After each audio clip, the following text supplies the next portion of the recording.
नमस्कार दोस्तों। आज 14 फरवरी है और आज के द हिंदू में क्या और क्यों पढ़ें हम इसे लेके फिर से हाजिर हैं। आज जो पहली न्यूज है वो है फिर से अडानी केस, है ना। अडानी केस में सेंटर ने कहा है centre has no objection to SC panel. Supreme Court यदि पैनल गठित करता है इसकी जांच के लिए तो सेंटर को कोई ऑब्जेक्शन नहीं है, कोई आपत्ति नहीं है। इसी पे बात की गई है, ठीक है। अब ये क्यों उत्पन्न हुआ ये मामला आपको पता है कि हिंडनबर्ग जो US based export selling company है उसके द्वारा जो आरोप लगाए गए थे उसी पे ये मामला शुरू हुआ है। और जो अडानी के शेयर्स हैं, अडानी की कंपनियों के शेयर्स हैं वो बहुत ज़्यादा नीचे गिर गए हैं। तो इस पे ये मामला हुआ। तो ये सुप्रीम कोर्ट ने कहा है, सुप्रीम कोर्ट सुनवाई कर रहा था इसी पे, और उसने कहा है, तो सेंटर केंद्र ने कहा है कि हमें कोई ऑब्जेक्शन नहीं है, कोई आपत्ति नहीं है, आप इसकी जांच करवा सकते हैं, है ना। तो ये मामला था। दूसरा जो अगला है वो है रिटेल इन्फ्लेशन, खुदरा महंगाई दर या खुदरा मुद्रास्फीति हम जैसे कह सकते हैं। खुदरा महंगाई दर कहें तो आप लोगों को ज़्यादा समझने में आसानी होगी। जो महंगाई दर है वो 6.52% रहा है जनवरी में, और ये 3 महीने में सबसे ऊंची दर है। चूंकि 6% का मार्क जो है हमारा टॉप लेवल है, यदि इससे ज़्यादा ऊपर जाता है तो ये हमारे लिए चिंता की बात है, चिंता की बात। और इस पर फिर आरबीआई कोई उपाय करेगा।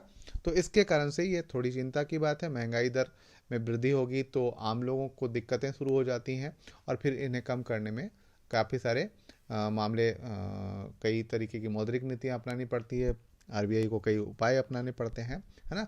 तो इसके कारण से ये चर्चा में है। और ये अब एक जो इम्पॉर्टेंट न्यूज है आज की, वो सबसे इम्पॉर्टेंट न्यूज हम मान रहे हैं, जियो साइंसेस कम्युनिटी, है ना, भूविज्ञानिक कम्युनिटी जो है, calls for broad panel to export power heritage bill, है ना।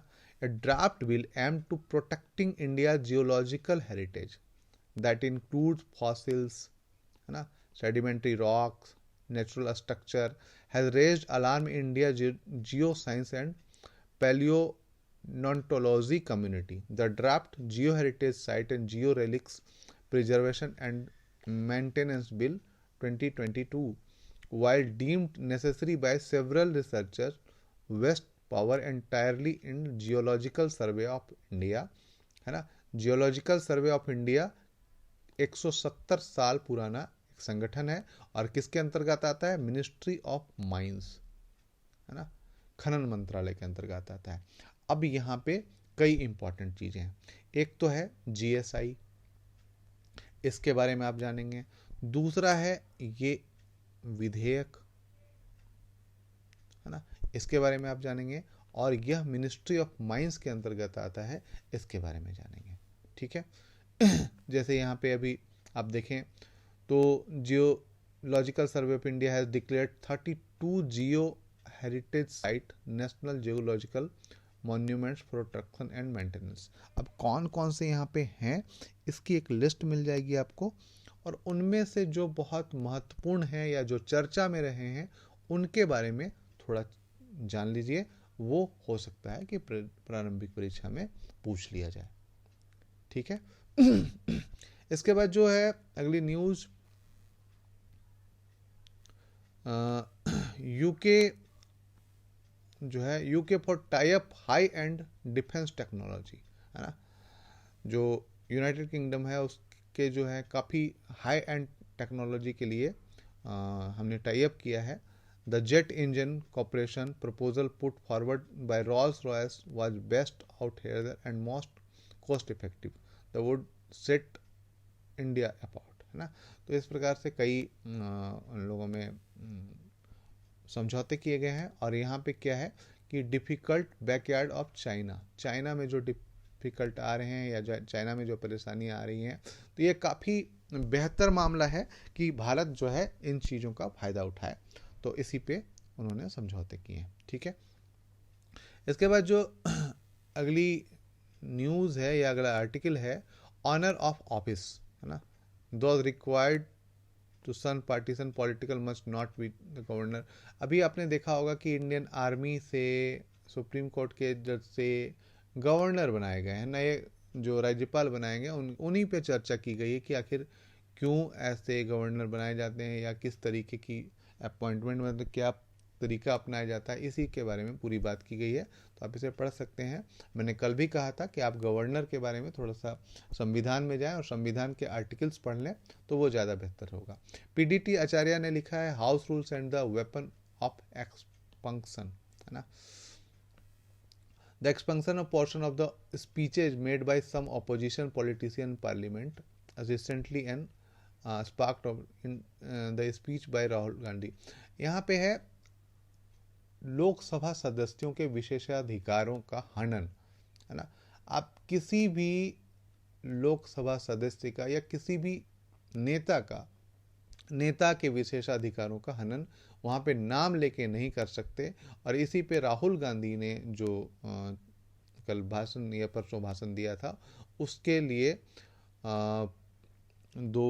जैसे एक गोड्डा से सांसद हैं निशिकांत दुबे, उन्होंने विशेषाधिकार हनन का नोटिस दिया है जिसे लोकसभा स्पीकर ने स्वीकार कर लिया। उसी पे पूरी बात की गई है कि सांसदों को विशेषाधिकार आर्टिकल 105 से मिलते हैं और इनके तहत आप उन पर कोई लांछन या कोई इसी तरीके की चीज़ें नहीं लगा सकते हैं। इसी पे पूरी बात की गई है, तो आप इसे देख लीजिए। लोकसभा अध्यक्ष का क्या रोल होता है इस पर देख लीजिए, है ना। इश्यू ऑफ डेफामेशन, है ना, मानहानि का जो वो मामला है उसके बारे में देख लीजिए, तो ये पूरा हो जाएगा। ठीक है। इसके बाद जो अगली न्यूज़ है वो है प्राइवेट ट्यूशन। आप जरूर प्राइवेट ट्यूशन की बात जानते होंगे। Private tuition help learning loss in many state, है ना। स्टेट विच रिकॉर्डेड ये drastic decrease in math and reading skills also saw a decline in private tuition taker post pandemic.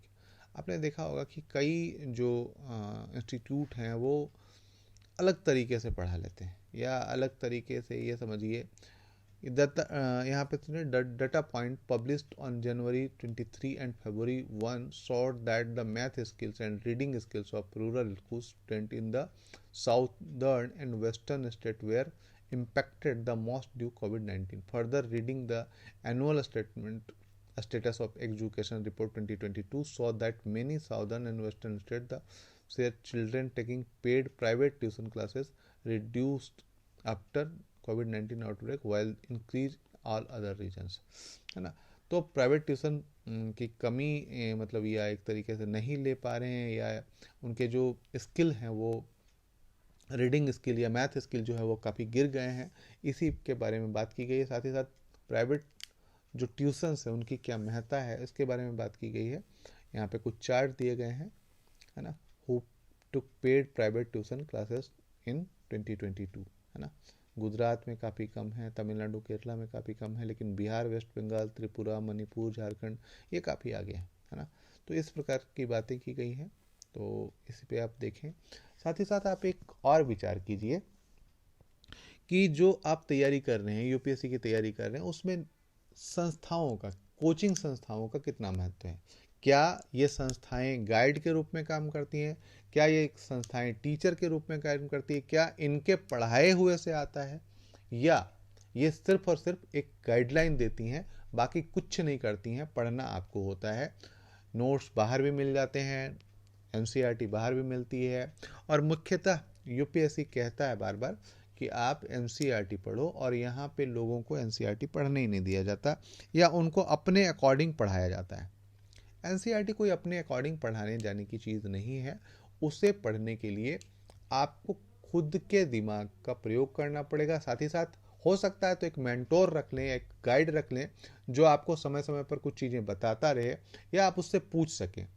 पर प्रॉपर वे में यदि आप क्लासेस ले रहे हो, स्कूल जैसी क्लासेस ले रहे हो, बैग टांग के जा रहे हो, पढ़ रहे हो, बैठ रहे हो, मतलब वहाँ पे एकदम से गौर से सुन रहे हो क्लासेस, तो आपके लिए यूपीएससी नहीं है।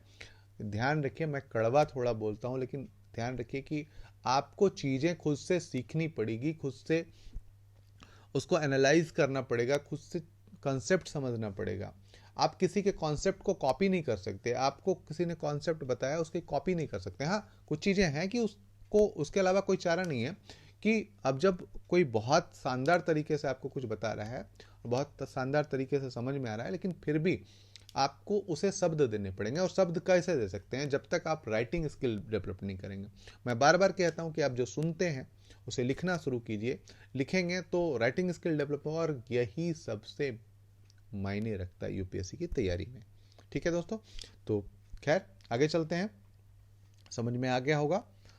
इसके बाद जो है